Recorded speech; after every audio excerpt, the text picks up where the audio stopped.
Tickle, tickle. See, I don't feel like I have to do German shit over this anymore since we're being recorded. Yeah. Like, you can see me, so now I can have fun with the microphone. We've always been recorded, but you're right. You look great.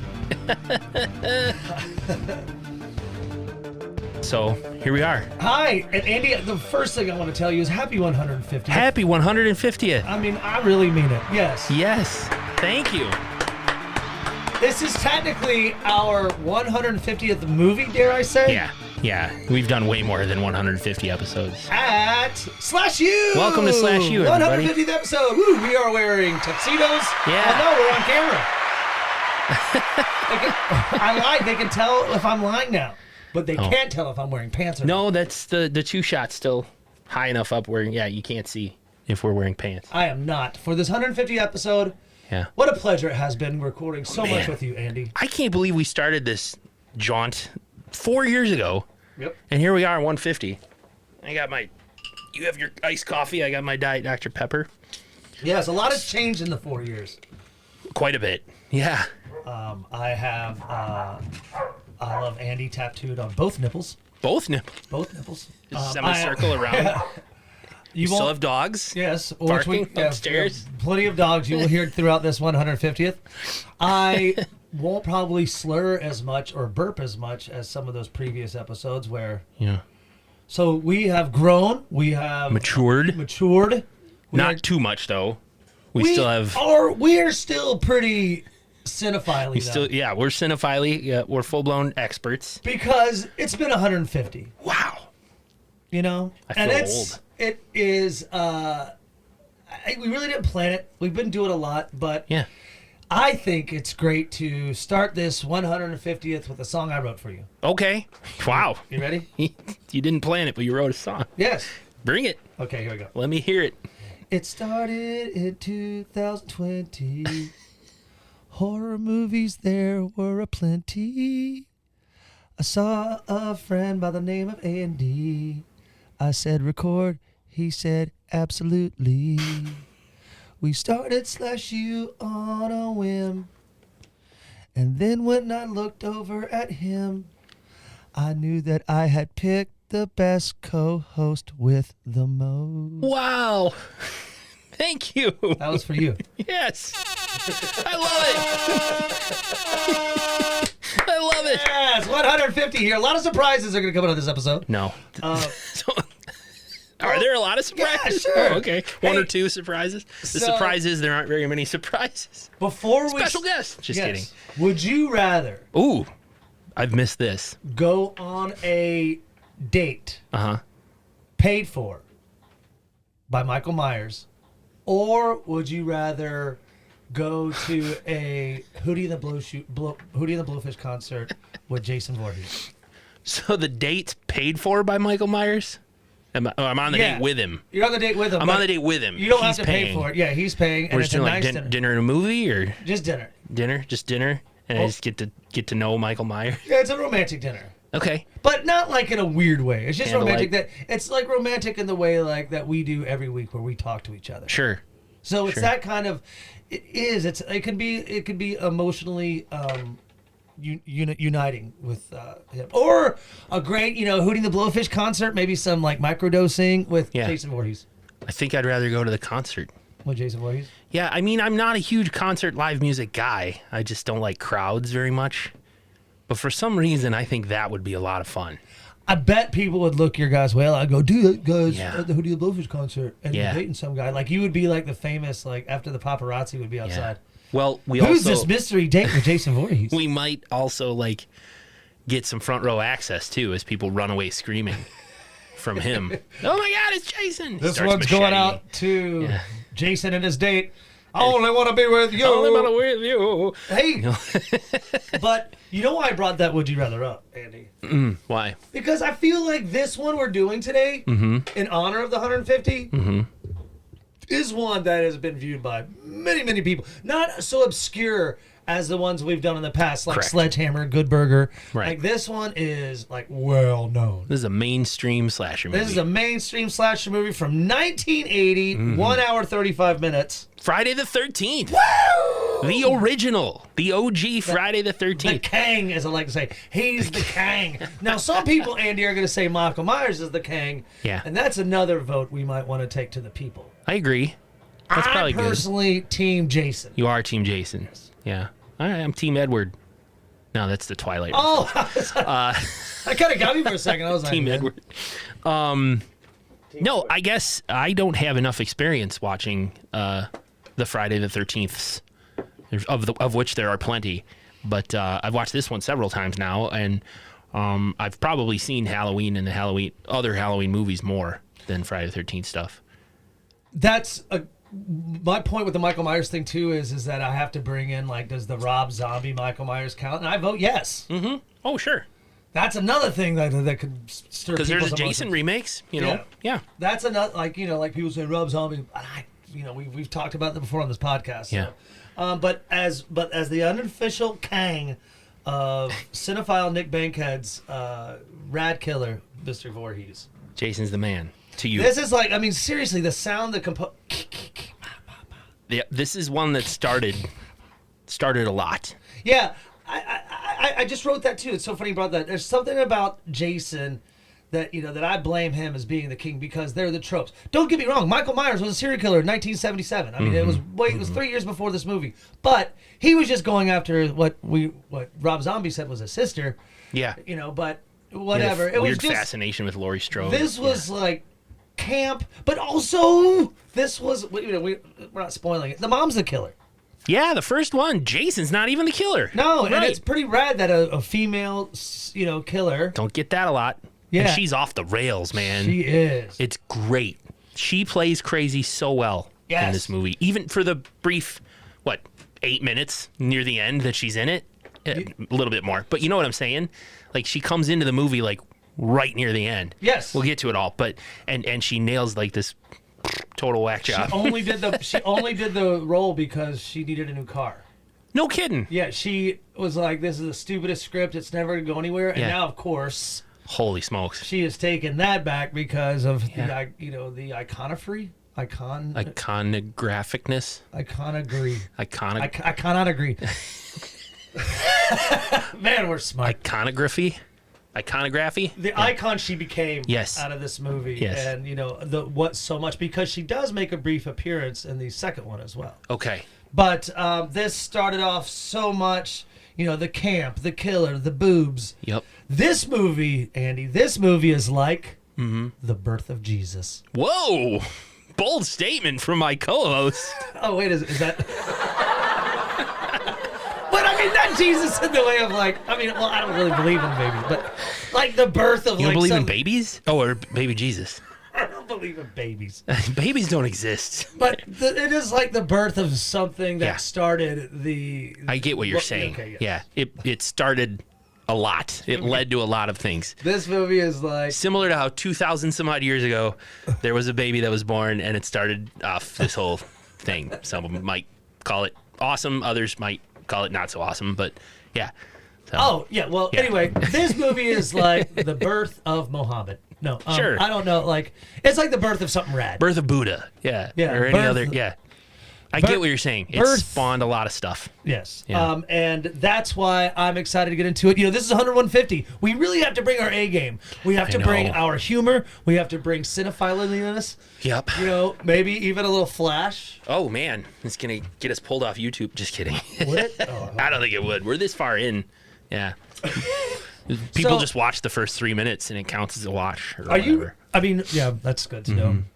Are you ready to get into it? I'm ready. Let's I have get 'em. into it with Andy's Cliff Kill Notes, episode 150, 50, 50. Woo, Brought to yeah. you by Shaving Cream. Oh. If you want to shave your face or if you want to play a prank on your neighbor's car, grab some shaving cream. And now, 150 in /U movies episodes. Nick and Andy's Cliff Kill Notes.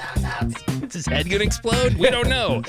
Shaving Cream had to pay extra actually to advertise on this episode because it's such an iconic milestone episode. They were So, fine with it. Yeah, they were all right. They said we'll shell out $53, no problem. We are fine with it. Cliff Kill Notes, a brief summary of the movie, so you can follow along in case you haven't seen it. But if you haven't seen seen Friday the 13th. Go out, watch it now. Camp Crystal Lake is cursed. Ever since a couple of counselors were murdered in 1958 and then plagued by numerous tragedies since, no one dares to try to reopen the camp.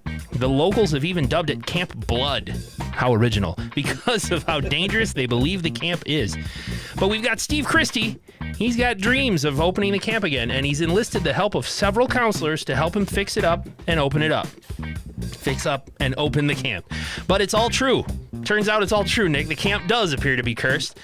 The counselors start dying one by one at the hands of a mysterious killer. Who is it? Why are they doing it? All that today and more on SlashU 150. Beautiful, but the killer's the mom. Yeah, we already said the killer's the mom. Yeah, we did. Yep. We are going to spoil the whole movie. We open on a group of campers singing Bible songs. It's 1958. Bring the milk and butter true. Hallelujah. Bring the milk and honey boo. Hallelujah.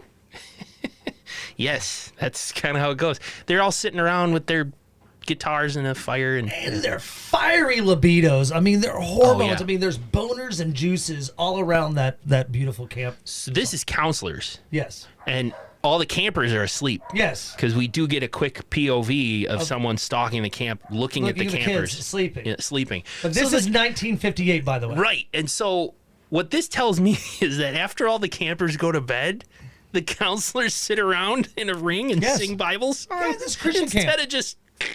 Well, that's what I'm saying with they're sitting around these, and they're all looking at each other, doing what they're supposed to be doing, singing for the Lord, but their boners and juices are just like flowing through the winds of Camp Crystal Lake. Right, right. So, again, this all started in 1958. Right. With so if that said spoiling, Jason today would probably be 74 years old. Yeah, he's an old guy. Yeah. Yeah. So- Well, yeah, 58. He was born probably in 1950. So probably born in 1950, 51. So when he started doing yeah, like the he's as old as my parents. yeah. Wow. So he's like, Wow, 74. hey Jack, Bev, can I borrow a cup of butter? Right. My mom and dad are contemporaries of Jason Voorhees. Yes. All right. My mom is too. Great. Oh, that's Kinda great. rad. I'm going to call him after this and let him know. Hey, Mom, Dad, guess what? So Christian youth cannot hold back their throbbing libidos. No. So two campers from this circle, I don't know. Circle. same thing. Yeah, yeah. Circle jerk and song circle, same thing. They have to run off to the barn to keep their Release. libidos. Yes, thank you. That was Release. a beautiful word. This is Claudette and Barry. Oh, good. Ooh. I watched Great trivia this. question. That would be a good trivia It question. would be a good because here's the fun fact, campers and students, friends of the U. What you got to do is if you watch anything on Amazon Prime, and you just hit up on your directional, it'll just tell you who's in the current scene. That's what I do. I hit pause. Yeah, so I hit up or pause, and it shows you this is Claudette and Barry. I was like, thank goodness, because they don't mention them by name. Yeah, they don't, and that would be a great trivia question. Yeah, yeah. What are the names of the first two kills in Friday the 13th? I have a boner right now. Yeah, I'm all right. Well, Nick's got his throbbing juices going. Yes, and Let's this would be see what as I have happens. my throbbing juices going of that contemporary Great trivia band question. name too, by the way. What's that? Throbbing Juices. Hello, Yeah. Des Moines. That would be like a super dirty lyric band name. Like they sing just the dirtiest lyrics. Why couldn't it be? Songs. Why couldn't it be? Christian. Country. Contemporary? Throbbing Juices? Yeah. I don't know. Way when I saw the Yeah. Lord. What if they were Hasidic Jews? Juices was spelled Jew. Throbbing Juices, and they got the rabbi stuff, and they sing Jewish songs. We're definitely getting canceled. Bringing our A game today. Throbbing juices. Throbbing Juices. Oh my God. Well, with my throbbing Can't say juices it. now soaking my chair, we have to get back to these campers Yes. that are Christian. They're youthful. Yes. The kids are asleep. They're having fun. But the two campers that are the horniest run off to the barn to get busy, Andy. Get it on. And is this where I know this isn't where the trope started, but it is a significant trope, Andy, where if you go to have sex, you will die. That's true. That's in numerous slasher movies. It's just kind of the thing that happens. Really, there isn't much to this. It's a bit of filler. We have POV, point of view of someone creeping up the stairs in the barn, and they hear Claudette, I think, hears someone's coming, because they hear the creaking on the stairs. And we get them sitting up and buttoning their shirts back up. And Barry recognizes this person, because he looks in a look of recognition kind of comes over his face. Like, oh, I know who this is. And he just kind of does we weren't doing anything. We were just kind of messing around. Boom, dead. Boom, Barry dead. gets stabbed. And then, of course, Claudette puts up a little bit of a little fight, and it's a great kind of where, like, she's getting killed, and they pause on her, like... Yeah, still frame type. Yeah, and that's when we get the cold opening open. credits. Cold open. I thought that the font of the title card, it reminded me of the that's what I call music albums from the 90s. Oh, maybe that's where they got it. Yeah. Well, I'm going to put up a picture right here. You can see it right in between us of now that's what I call. You got to do it. Yeah, we'll see how that looks. That will be fun. Friday the 13th. Now that's what I call Music 13. That is brilliant that you saw that. Very proud of you. Yeah, let me write the time code so I remember to do that. We start off, we're now open. It's 1980. We're in a small town in the Northeast, New Jersey. Backpacker Annie is making her way to what I assume, Andy, would be making her way to Camp Crystal Lake. Making my way to Camp Crystal Lake. I did look it up, too, and I'm sure millions of people have done this. In 1980, June 13th did fall on a Friday. Yeah. It's a real date on the calendar, so Yeah. smart. Smart of them to do that. And this movie was actually filmed at a real camp that is still active today in New Jersey, and they have a memorabilia wall. Oh. It's like Camp C. Kokadukakawa. But real camp. Camp, Native American word. Yes, yeah. Camp Native American word. And it is, and they have a wall of memorabilia. So That's pretty cool. So it looks like a desolate town, but Annie finally makes her way into the diner. And when she walks in, it's like that. It's a bit of a record scratch, you'd say? Yeah, when she asks, hold on, she's like, does anybody know how far Camp Crystal Lake is? Because everyone looks at her like, you're going there? What the hell are you doing? Yeah. That's Camp Blood. Right, they call it Camp Blood, and they're like, they're reopening that place? God damn it. Kind of dumbfounded that she asked about that. Must be them damn liberals that want to open that place back There's up. fucking hippies. God damn it. I know that, Steve. So. But she's kind of probably is thinking these are just loony town Is there folk. a bus I can catch? Yeah, so right. Enos, the truck driver, Yeah. Greek, I assume, decides to give her a ride. Enos, the Greek driver. He's like, hey, I'll give you a ride. My name is Enos. So, he's going to give her, I think it's like, they say it's like 20 miles away, but he's going to take her at least halfway to the nearest crossroads. So, on their way out to Enos's truck, we have the crazy town drunk Ralph, who stops them. And he's like, you're going up to Camp Blood? And he's... You'll never come back never again. Come back. It's got a death curse. He warns her the camp has a death curse. And Enos just like, get out of here, Ralph. Don't scare the poor girl. So... That's it. They get in the truck and go. Yeah, and that's when we get to find a little bit more about the story. Enos tells Annie the story of the camp. Yes. He's like, but before he even gets into the story, and he's like, just quit. You should quit. Like, Don't do this. This camp is jinxed. 2 kids got murdered. The year before that, a boy drowned. Mm-hmm. Fires happened. Electrical crap. I think there was like the water was bad one year. There was a furry convention. Yep. Like it's all of these things. It's a bad place. Thousands of bottles of baby oil were discovered at the camp. For those of you maybe following current events. Wait, I'm not. Oh man. Oh, did he? Did he? Yeah. Baby oil? Thousands of bottles of baby oil found. Where? In his home. When they seized his, went into his home. Yeah. Right. Yeah. Did he? Why do you need all this baby oil? And Why do you think he needed it? Well, he said, I come from a middle-class family. And let me tell you. No, I'm just kidding. I mean, I think he needed it because he was forcing people to have sex for hours and hours at a time. Allegedly. None of that's been proven yet.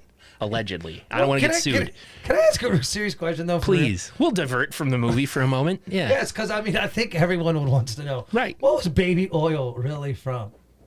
Oh, babies. But what did it do? Was it like, why would you want to oil up your baby? No, I think they pick babies up and sort of wring them out.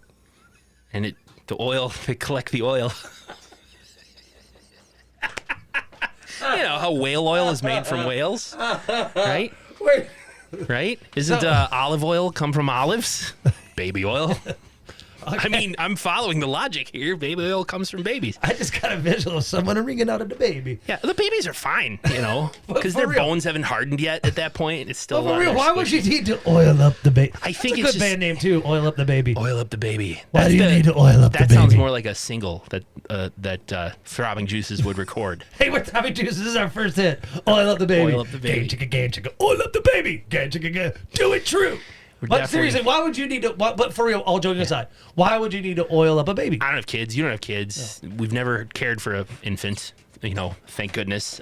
Do they get dry skin? I think their skin. I think it's a dry skin thing. I think their skin's so soft and luscious. Well, I mean, they can chafe diapers. You don't mean it in a creepy way. No. I understand, but it's diaper. They can get diaper rash. They can chafe, and they probably got to have oil for that. I don't know. It keeps skin soft and smooth. Removes makeup. Loosens rings. Are you putting makeup on the baby? It really says loosening rings. Loosens rings? Oh, like jewelry. I was thinking, again, why is a baby wearing rings? But yeah, I think maybe it's called baby oil because it's safe even for babies. People use it for a variety of things, but loosening rings, that just sounds so sexual to me. Oh, we're gonna loosen up that ring. I That thought corn ring's about to get loosened. I was thinking more like a hardware type thing. Like, Removing band-aids and Sean Combs. That's all it says. well, anyway, I didn't mean to divert. Yeah, but sorry. that's what happened. They found all this. All the camp was cursed. It was all a mess. Enos explains all this, and he tells her you should just quit. That Steve Christie is crazy for trying to reopen this place. He's just going to wind up losing all his money, and he's going to end up walking away like everyone else has. Sunk $20,000 into it. Today, $2.6 million. Yeah, that's a lot of money So- to fix up a camp. So Anyway, he drops Annie off at a crossroads, and Yeah. she begins her trek to Camp Crystal Lake. Right. Next up on the list, driving up, is Jack, Ned, and Marcy. Jack played by the very famous... Kevin Bacon, What? I can't think of one Kevin Bacon movie. Tremors, Footloose. Was he in Footloose? Yeah, he's in Footloose. He plays a pretty big role in Footloose. He's like the main guy dancing. He was in Sleepers, which is a really good Yep. movie with Brad Pitt. Tremors, like I said. And then you had Ned, who played George Clooney's double in ER. Oh, yeah. That's cool. And then, fake fact news. Damn it, Nick. Ha! Son of a bitch. 150th, baby. How do you bring back the fake fact news for the 150th? Fuck, you got me with a fake. George Clooney stunt double in ER. Well, maybe there were some stunts in ER. I don't know. And then Marcy, who is Kevin Bacon's girlfriend. But we're not going to confuse everybody. Jack is Kevin Bacon. Yeah. Ned is some dude, and Marcy is some... Marcy's a love interest of Jack. for Jack. And she also doesn't wear a bra. Got it. Yes. Yeah.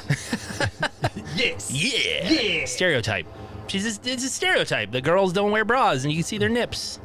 That's how that works. And it's loud. Okay, I'm going to... why don't you tell him when the threesome pulls up who he meets? Okay, so Nick's got to go turn off the washer, or the airplane that's taking off out of his basement. So we met Jack, Ned, and Marcy on their way to the camp. Ned, of course, talking about, like, are there going to be hot chicks at this camp, blah, blah, blah. It's fine. All you think about is sex, Ned. It's okay. As soon as they get there, our owner of the camp, Steve Christie, or just Steve, he's there chopping, or he's trying to loosen a big tree stump off the ground, out of the ground. And they pull up, and Steve is immediately like, come on over here and help me right now. He doesn't even get their names. He's just, come on over here and help me, chopping at this tree stump.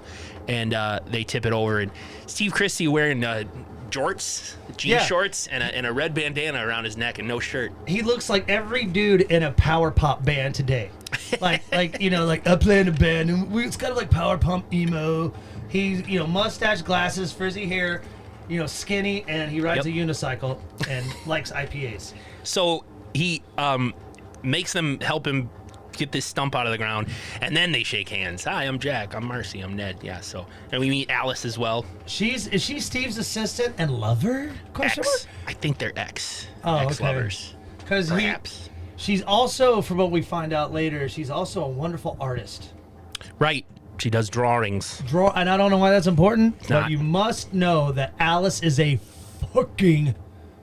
I would almost call her the Ansel Adams of... no. Who's a famous artist? Art Van Gogh of the 1980s. She is a great artist, yeah. So, That's about it. Yeah, this is when we start getting a lot of good POV, kind of like the POV from the killer around the camp. Is someone watching the campers set up for the kids? Yes. This is, yeah. Yeah. Yeah, we're going to spoil it for you. No, someone's totally watching. This is kind of one of our, not our last camper we meet, but we meet Bill. He likes to wear suspenders without a shirt. Thanks, Robin Williams. But that was the style back in the day, Andy. It was a style. Yeah. Yeah. Hey, I'm going to wear suspenders without a shirt on. Right. I just need a way to keep my pants up. I don't want to wear a belt. So I'm going to put these suspenders over my shoulders.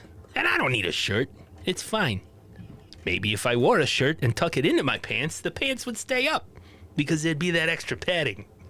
But instead, I'm going to put fucking suspenders on and look like Mork from Ork. Hey, and what's this in my pocket? Baby oil. We are bringing it.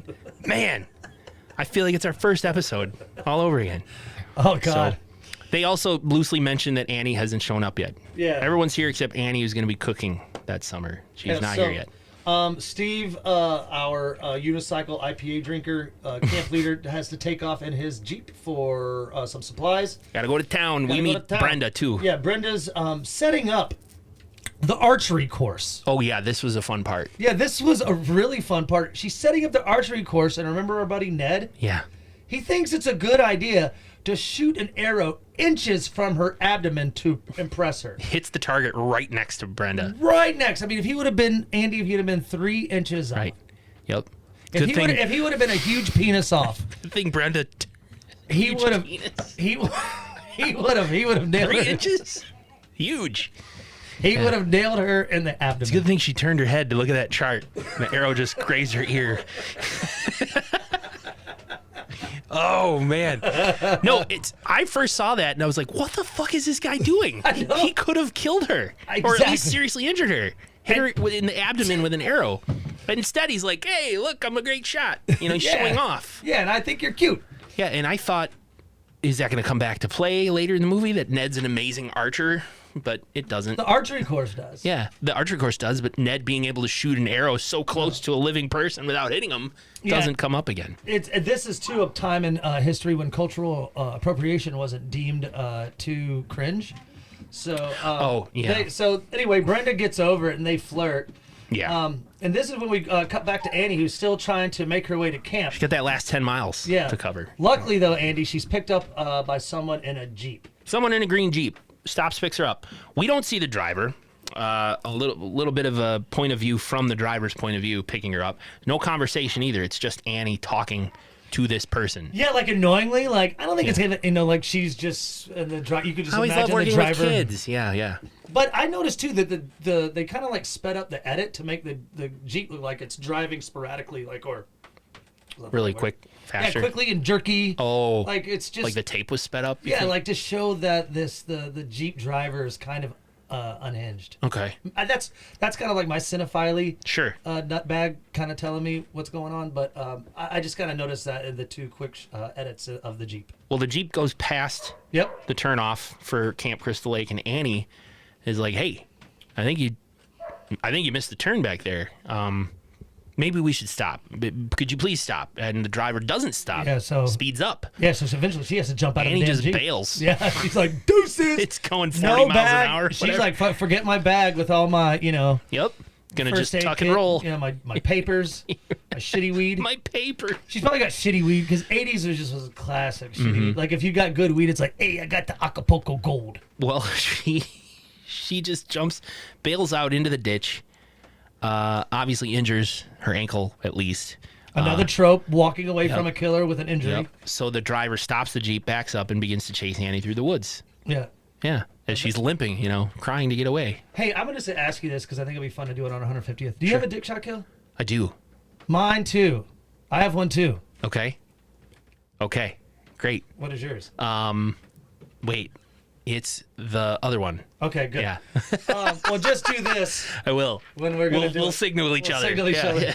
So, all right, but yeah, did you mention that Annie gets her throat gutted? That's all that happens. Yeah. The killer chases her through the woods since she's injured, can't get away, and she gets it's a cool effect because it was one of those where it's obviously a prosthetic of course. fake neck, but because she holds it and she's screaming as the wound opens up and blood comes out. I would say in the 1980s, stoned on shitty weed and drinking RC Cola, that would have freaked you the fuck out. Yeah.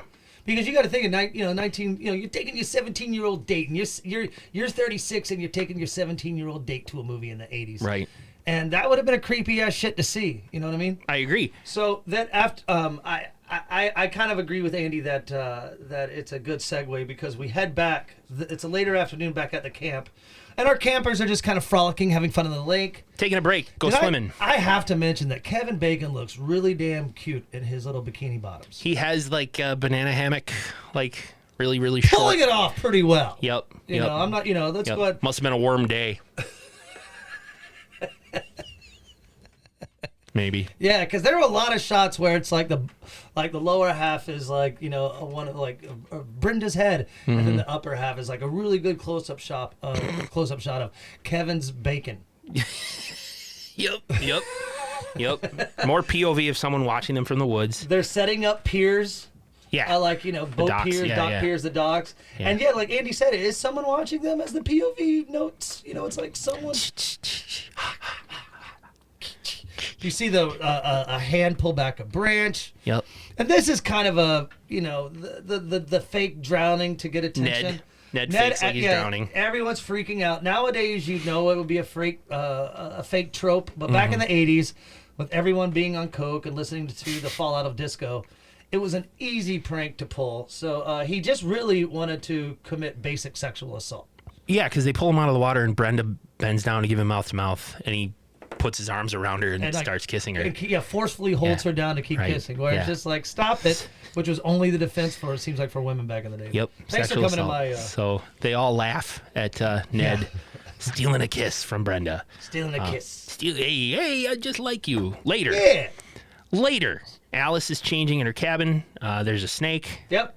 She screams. Everybody comes running in to help. They tear the place apart looking for this poor snake. Yeah. Ultimately, Bill chops his head off. Yeah. Is this an omen? This is a real kill, too. That was a real on-set. It was a live snake. That was a live snake they killed. I hit PETA up on Instagram to let him know. Just to, poor fucking snake. Yeah. We're going to put it in a movie. Like, I don't want to be a movie. I just want to go back to my kids. I'd like to eat some mice, please, and slither through the woods.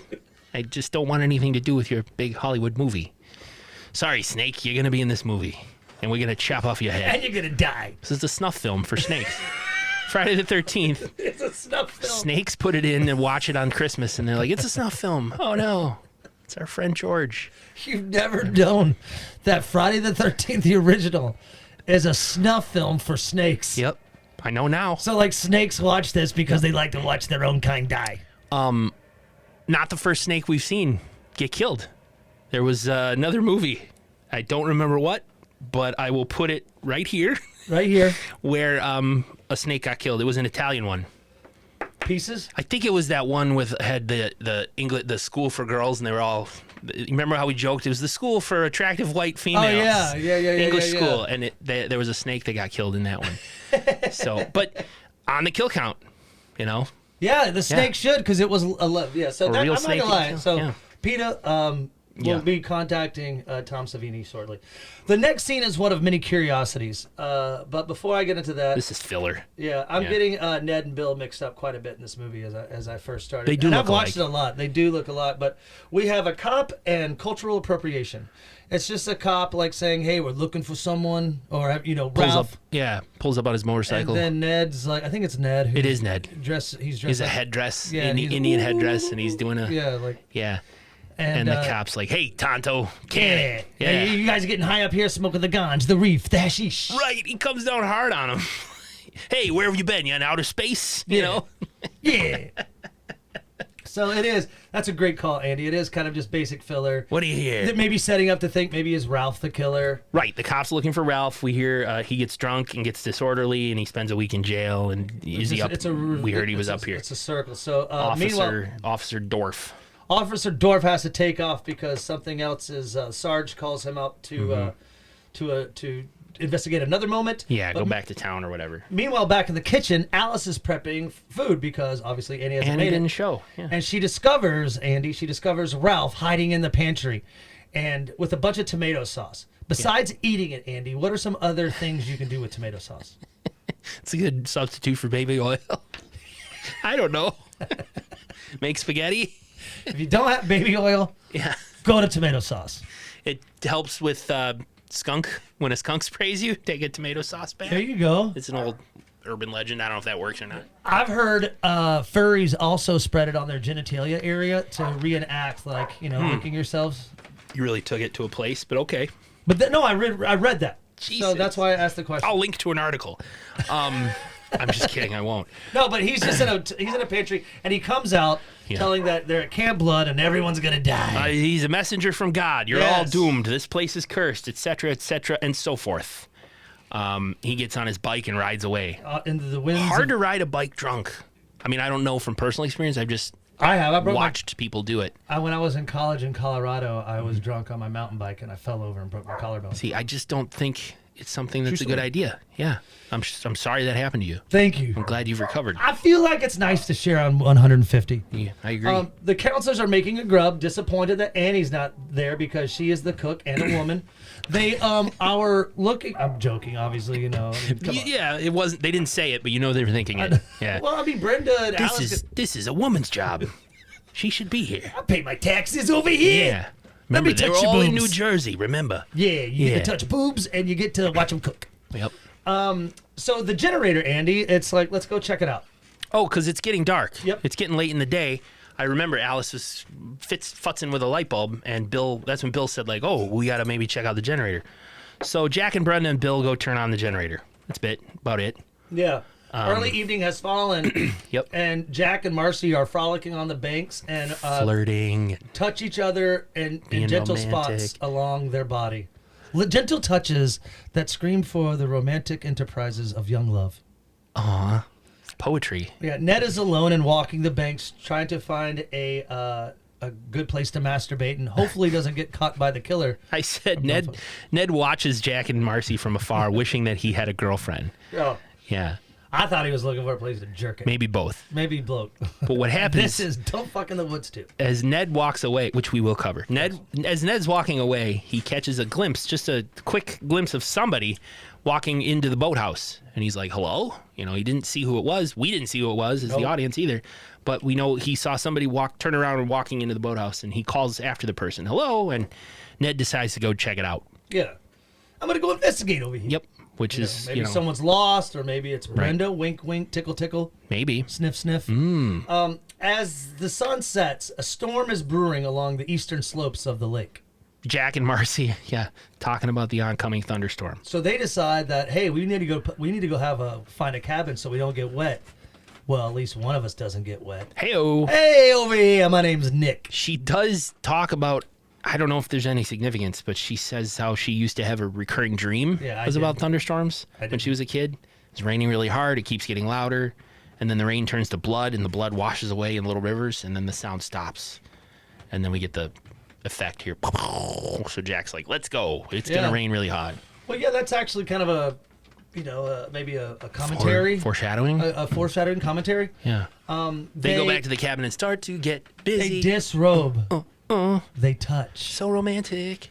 Alice and Brenda and Bill sit in another cabin. Yes. Bill plays flamenco guitar like a Spanish conquistador in the winds of a rainstorm. Well, by now it's pouring rain. Yes. There's thunder and lightning. Yes. Alice makes the comment of like, geez, Jack and Marcy are stuck in this. And Bill's like, I think they're fine. As I play this guitar for you ladies. I gave my love a cherry.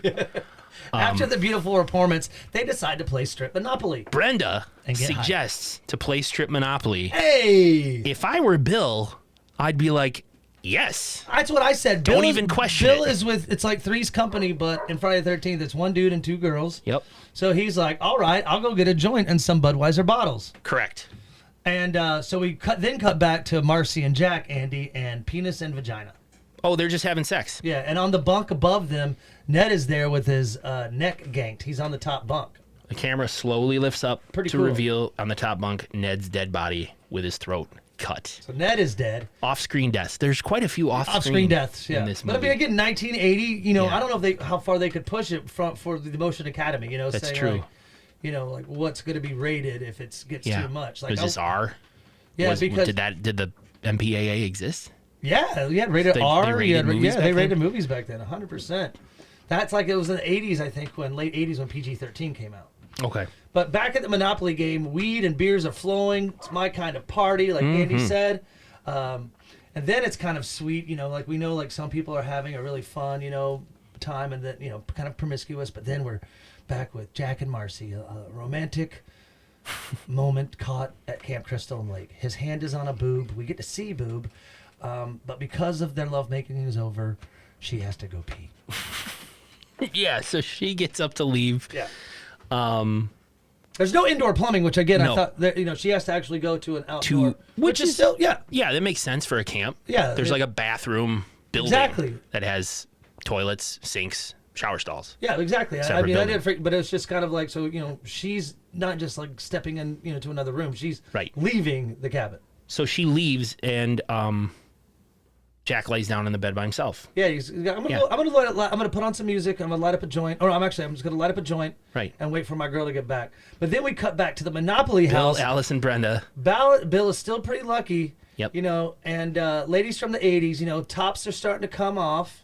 They have to strip off a piece of clothing whenever someone lands and rent is Rent due. is due. Instead of rent paying money, you pay in clothing. Yeah.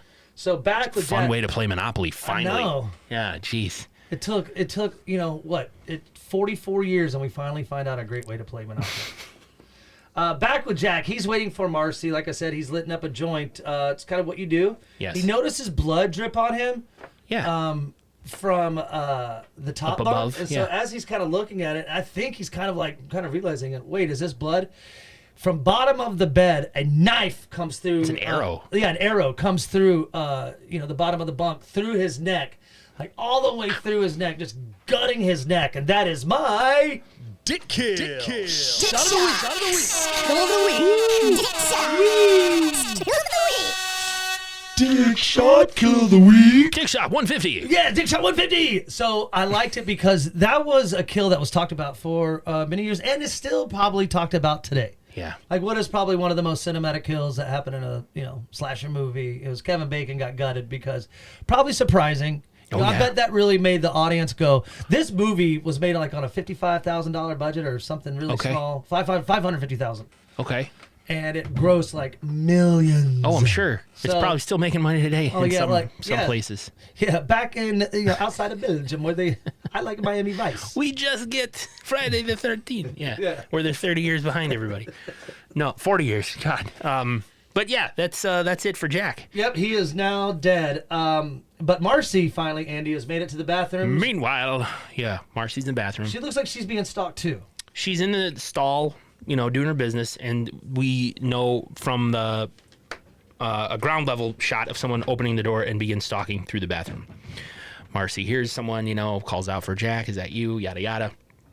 She gets up while she's washing her hands. They have the whole thing where the sink's not working. She figures out how to turn it on underneath because obviously the camp needs repair. There's nothing much to it. But while she's washing her hands, she keeps hearing someone and thinks that maybe it's somebody playing a joke. Yeah. Is that one of Ned, you guys? Bill? Yeah. Who's that? Steve. Yeah. And so Marcy slowly walks towards the shower stalls, and she quick flicks on the light. Nothing. Nobody there. Rips open one of the curtains of the shower stall. Nobody there. And she goes and brushes open another one. And we switch angles, so we're now inside the shower stall looking at Marcy. And she's like, I guess it's all in my head. And behind her, we see the shadow of an axe raise up. And as she turns around, that axe comes down right in her face. Yep. And Marcy's dead, and that is my Dick Kill Shot of the Week. Dick Kill Shot of the Week. Dick shot. Kill of the Dick week. Shot Kill of the Week. Back to back.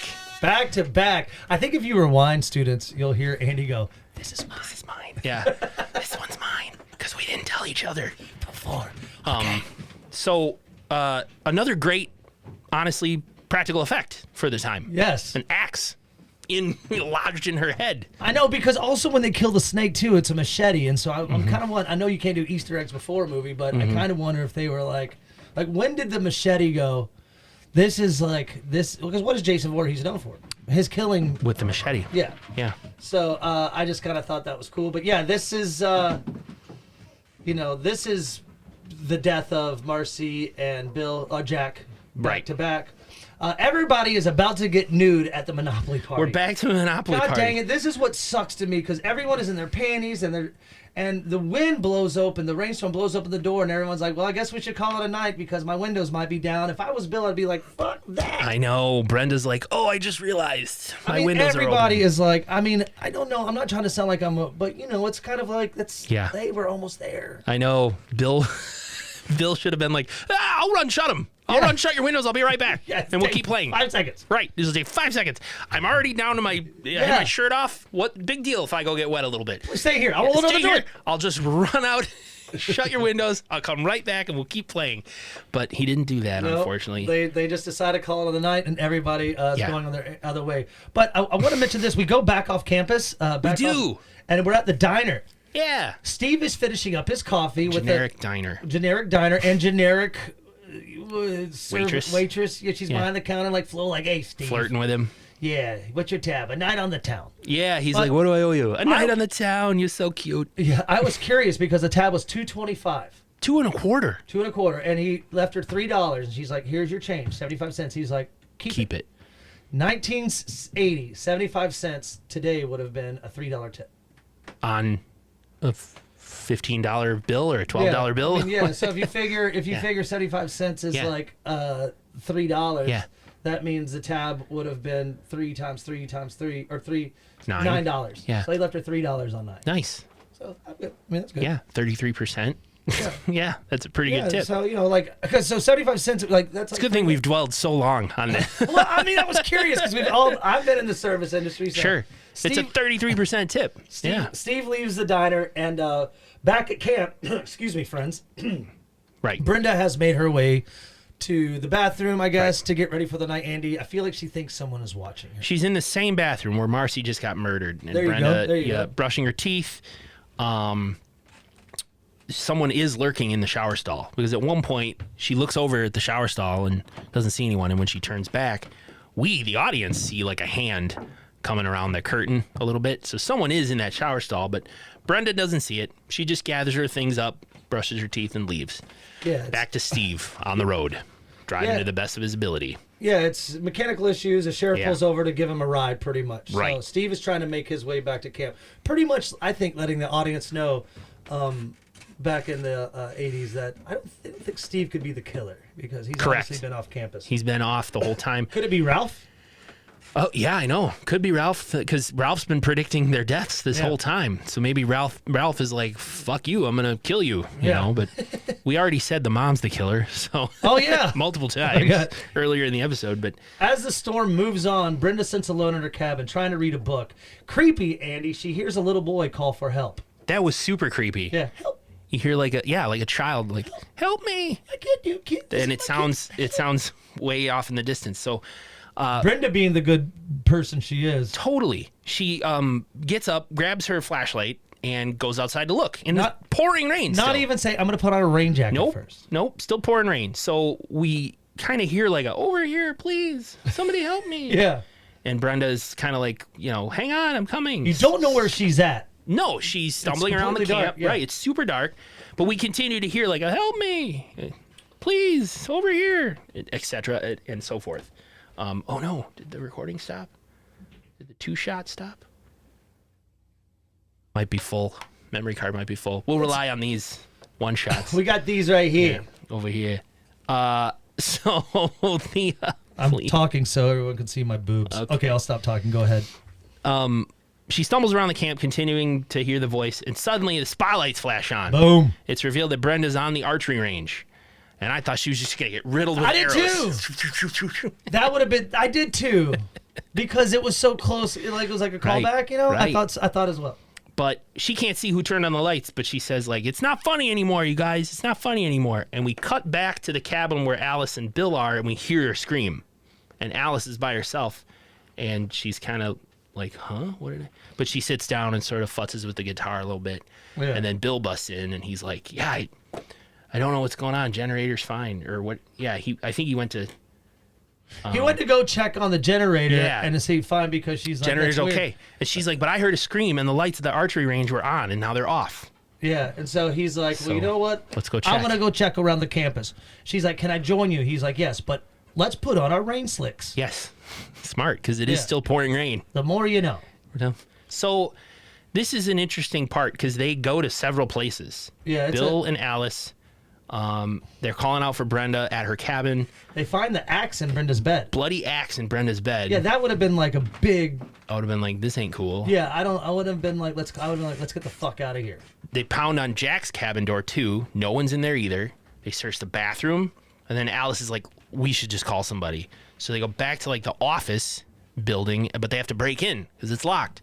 They break in, the phone's dead, and the camera pans to the phone line, tacked up on outside of the building, and we see it's been cut. Yes. So the phones don't work. They try the truck.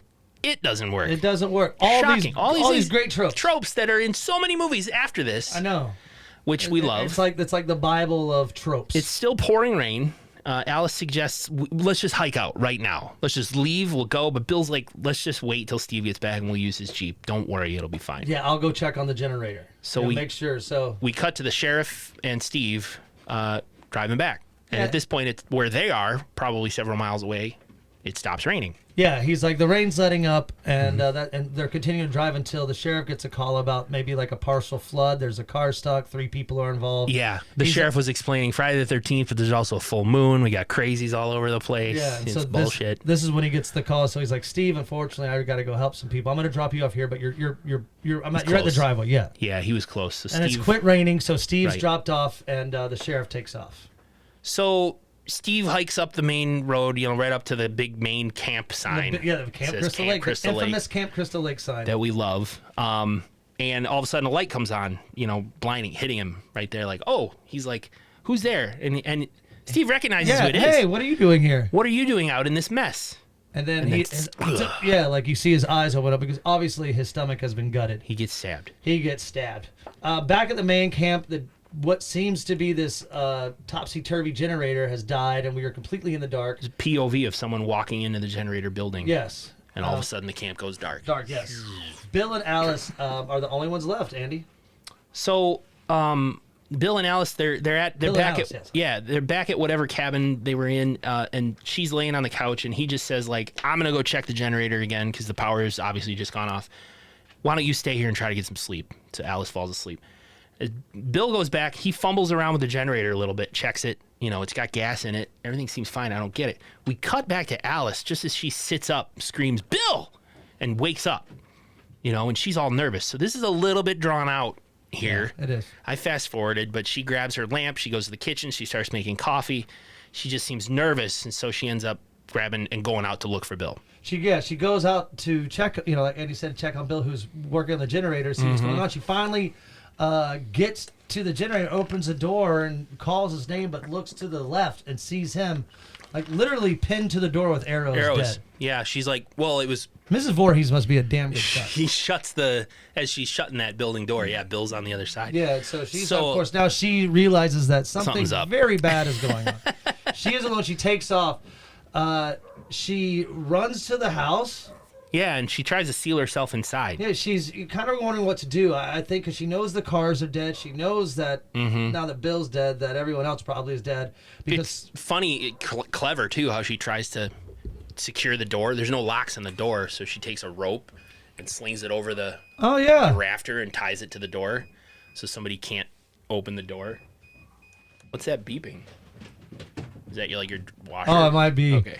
We are in. It's basement. a nice studio, but Yeah, it does super have, nice. It does still have its basement qualities to it. So she seals up, puts furniture against the door, and like she's in the kitchen, she's shutting off lights, and she leans against the refrigerator, and she's just like, "What am I gonna do now?" When suddenly Brenda's dead body comes crashing through the window, and freaks Alice out. Like, wah! Here she sees one of her friends just dead. Yeah, she just saw Bill dead, and so Yeah. she's like, "This is crazy." So she goes running outside as a Jeep is pulling up, and it's a lady, an older lady, I would say, 50 years old. She thinks it's Steve, but it's right. But it's not. It's Mrs. Voorhees. I'm Mrs. Voorhees. I'm an old friend of the Christies. Yes, I know everyone here, and she's like, "Well, let's leave," and she's like, "No, don't be silly. Let me go in and check." Alice is freaking out. Like, they're all dead. They're all dead. Oh, you're She's being like, silly. cool. Yeah, You'll be she fine. seems so cool. She's like, "Let me go check into it. I know this campground. I know the Christies." So she goes in and discovers the body of Brenda, and she's like, "Oh my god, So sad. so young, so pretty. This What monster place- could have done this?" Steve should never have opened this place. Yeah, something's starting to happen, Andy. Uh-huh. Something is starting to where she's like talking about trouble that happened in 1957. Did you know that a young boy drowned the year before those counselors were killed? Yeah, the counselors wouldn't pay attention to the young boy who was swimming because they wanted to have sex instead. They went out to make love, and he should have been watched. His name was Jason. Yep. His And name was Jason was my son, and he was I'm my son. I'm Mrs. Voorhees, and my son is Jason Voorhees. Dun dun dun. Dun, dun, dun. Booby, booby, boobies. So she's starting to have She's flashbacks. flashbacks. Yeah, that's cool. She's blaming everyone at Camp Andy for her son's death. No matter Right. if they really did, if they were involved Right. with Camp Crystal Lake, they are the reason that her son Jason has died. She even says to Alice, like, you should have been watching him. Yeah. It's like Alice wasn't even fucking there. She's lost her mind. She's definitely schizophrenic because she actually hears like a little voice in her head that goes, "Kill him, mommy. Yep. Kill him." So the fight is on. She's the killer. Yep. They face off. Alice ends up getting a hit with the fire poker. Just Yeah. kind of hits her, knocks her down, and runs away. And Alice finds Annie's body in the Jeep. She runs off. She finds Steve's body hanging, just drops down from somewhere. Steve's body with a in his yellow raincoat with a knife in his sternum. There you go. Mrs. Voorhees The trope gives of chase. finding the bodies. I Yep, love it's it. body discovery. Yep, yeah, body discovery. which we've seen a million times now. Million times. Like you said, Mrs. Voorhees is crazy. She talks to herself essentially. Kill her, mommy. Go get her and kill her. The I fighting- will, sweetheart. You That's know, I wrote the fighting continues along with multiple personalities. right. And Miss Alice goes to the office. She finds the shotgun, but no bullets. Yeah. Mrs. Voorhees turns the generator back on. Gets see to the her prey. office. Just she can find her easier, Yeah. yeah. And Alice has the gun pointed at her, but I think Mrs. Voorhees knows there's no bullets in it and just knocks it away. She's probably 55 years old. It was funny how She's she killing it. she picks up Alice and hits her against the wall and slaps her, Yeah. you know, beating her up. Yeah, because that's what I'm saying. She's got to be about 55, Yeah. 50. This is another trope though, Nick, if you think about it. The killer always has such an easy time murdering everybody else. Yes, But but- the final girl always gives them trouble. They Yeah. can't just do it. They just knock her around, you know, and fight back. I know. Why does she suddenly kill? Like, does she know that everyone's dead so she can pull up and kind of put a surprise on Alice? Yeah. Because she sneakily kills everyone else. Like, Yeah. you know, she's hiding under the bed for Jason. She's For Jack. Jack, sorry. But when it's just Alice left, she like toys with her. yeah. Slaps her around and shit. And what ends up happening is Alice picks up the gun and just knocks Mrs. Voorhees again and runs off again. We get the kill her, mommy. There's no place to hide as Mrs. Voorhees chases. Alice runs back to the main cabin kitchen and turns off all the lights and hides in the pantry. She crouches down against the door of the pantry. She hears footsteps crashing, and suddenly Mrs. Voorhees busts through the pantry door wielding a machete.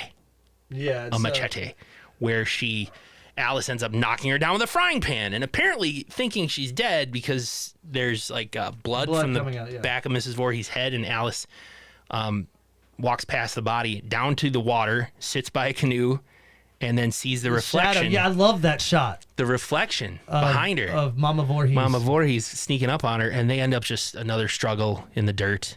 But finally, Alice gets the machete, we get a decapitation. cuts off her head. Mrs. Voorhees definitely dead. Yeah, because that head comes back to her head comes back to play in part 2. Is that the credit? Mrs. Voorhees' head is the character. Yeah, no.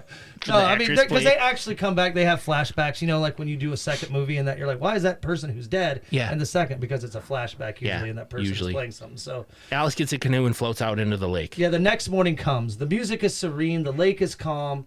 Alice wakes up and looks at the cemetery that was once Crystal Lake. Dead bodies. Ooh. The cops are there. Everything is going to be fine. Mm-hmm. Everything is fine until a young, algae-soaked, ridden boy jumps out of the lake and pulls Alice back in. Grabs her and pulls her in the water. That shows that Jason Voorhees is supernatural, alive, and pulling her back in. A setup for so many movies. A scene that is credited.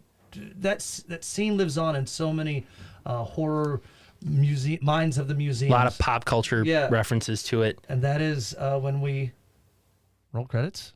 No, Alice wakes up in a hospital. Oh yeah. Yeah. I was Alice joking. Yeah. snaps awake in the hospital, and the doctors are giving her Valium because she's freaking out. Yep. The sheriff is there. He's like, Everyone's dead. I'm sorry. We found all the bodies, and we found you in the water too. We thought you were a goner.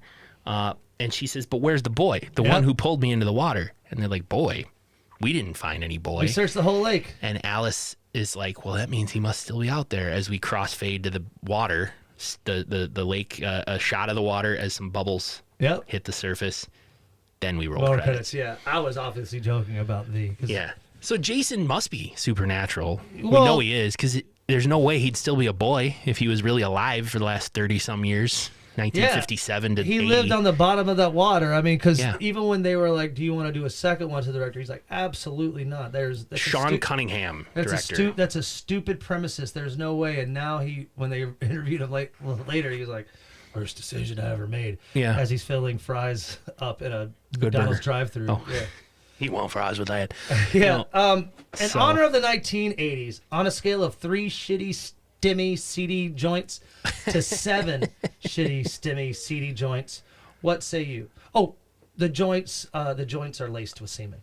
Oh, of course they are. Yeah. Well, I'm going to have to give this a solid 6. I will give it a solid 6 as well. And the reason I don't give it a perfect 7, we had a lot of off-screen kills, and I understand it's probably for budgetary reasons, but I do like to see the kills. The kills that they did have on screen, done very well. Kevin Bacon's kill, Annie's kill, Marcy's kill. Yeah, even Ma Voorhees. I mean, she'll get a decapitated head. They probably saved all the money for that, really. Yeah. But you had Bill die off camera, Brenda died off camera, Ned died off camera. Savini used this same sweater that was killed when he was doing Maniac. Oh, really? Yeah, so of all those scenes when that, or was it Maniac Cop? Maybe Maniac Cop. I don't know. Oh, thank you. Sorry. Look at your lovely face. I lean back. I move a lot. I try not to move as much. But hey, Andy. Kill count? Let's do that 150th kill count. Cue that jazzy music. So, we had Barry and Claudette in the beginning of the movie, 1957, our 2 counselors with their throbbing juices, and they got murdered. Followed by our hiker slash backpacker slash, camp cook, Annie, got killed. The snake, that poor snake, just out looking for some mice to eat, decapitated. A real kill in this movie.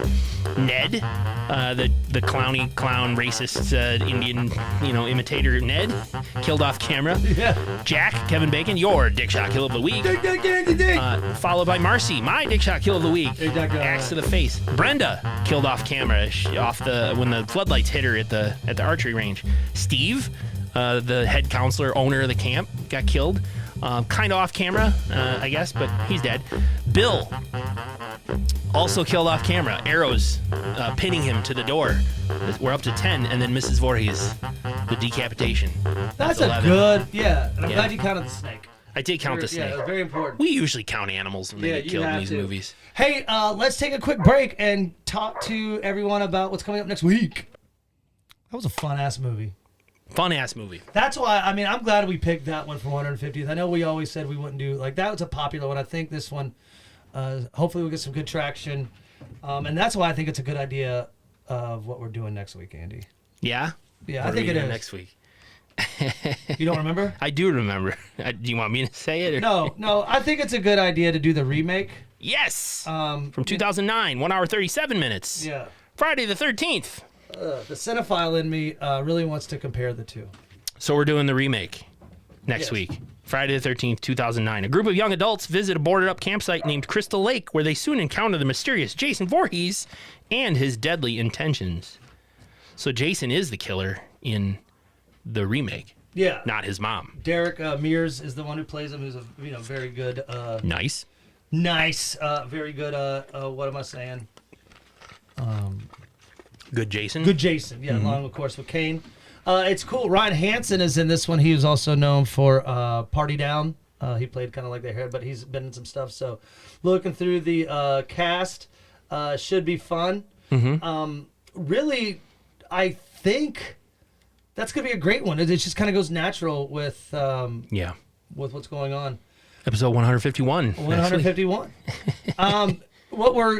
I wanted to also give a shout out to our buddy Calvin. Calvin McCarthy. Yeah, Calvin McCarthy, who of course did. We interviewed and talked about his movie. But he's going to be a movie that he's doing, Okay. Conjuring the Cult. Oh, that's right. He mentioned that coming up. Yeah, it's coming out like in a week. Okay. Conjuring the Cult, available on what did he wrote? He wrote Amazon. And something maybe we should look at. Like I feel like the guy's kind of been a friend of the U now, especially like was a good guy, good dude. It was a good interview. Yeah, good interview. Conjuring the Cult, available on September 30th, Amazon Prime. I know Andy and I are going to check it out, so we encourage all of our students to check it out. Will we? Will young we guy cover that's it for SlashU? See, why not? Maybe. I mean, it's like a supernatural. He says though at the end it gets very slashy. Okay. So I think as a friend of the U. Yeah. And even though we totally torched his movie Pillar Party Massacre, but he liked it. I think everyone he was did, all about it. But I mean, like he's a player in the game. I'm that's not. what he said. You want to tear up Murder Cabin? Go ahead, but guess what? I'm a player. Yeah. I like that quote. Like we always talk about that quote that he said. So yeah, that's a great way to look at it. So I feel like that's a good thing. Other than that, I can't express 150 and I'm having so much fun. Hopefully the videos will come to life. Yeah. I feel like I'm a handsome guy. We get better all the time at this video thing. I'm, an amateur with a job. Like, I have a full-time occupation that pays me. So taking the time to edit together the video is time away from my beautiful wife and pets. I'm just kidding. No, I know, Andy, and that's one thing we have to do is quit, joking around and really try to take this podcast seriously. We're going to take this super seriously. So seriously. So thank you all for joining us. Friday the 13th, the remake next week. Yes. Thanks for being here from episode 150 of SlashU, and we're going to keep the slasher train rolling. We are. So we appreciate your patronage. Follow us, Instagram, /U_podcast. Email us, /UPodcast@gmail.com. Facebook page is going well there, too. We picked up some people from our time at Horror Fiesta. Yes, we did. Some people follow us on the Faces, the Facebook now. Nick's taking off his shirt. Why are you taking off your shirt? Because I thought it'd be a cool way to end /U_podcast. /UPodcast.com. Yeah. For news and updates about the show. Yeah. We're going to be doing more conventions and things. And I'm Nick's nipple. I don't want to say bye. And thanks for tuning in. For those of you who have watched us on YouTube, we won't be there anymore. Thank you. So, appreciate it. Hey, happy 150, Andy. Yep. Happy 150, Nick. Until next time, class dismissed. Dude, that one.